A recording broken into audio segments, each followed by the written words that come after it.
Dulu, sebelum kau datang di hidupku, aku tak pernah tahu apa itu luka. Iya, luka. Yang aku tahu, luka itu berdarah. Aku pernah merasakan luka ketika sebelum mengenal cinta. Itu pun luka karena memetik mawar tanaman ibuku. Namun, setelah kau hadir seketika berubah. Yang dulunya langit hanya dihiasi awan, akhirnya pelangi muncul juga.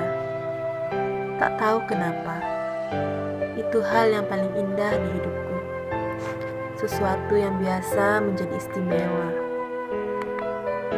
Setiap waktu yang berlalu, handphoneku selalu ramai, bagaikan air hujan yang jatuh berkali-kali.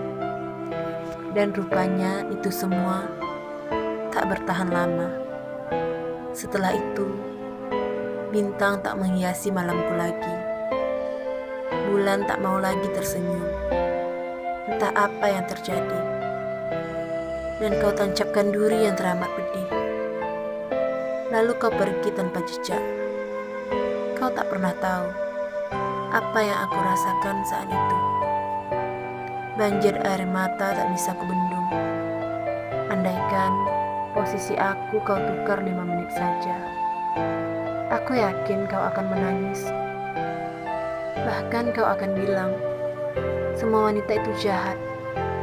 Tapi aku tak sejahat itu. Aku tak pernah mengatakan lelaki itu sama, karena aku tahu ayahku tidak sepertimu.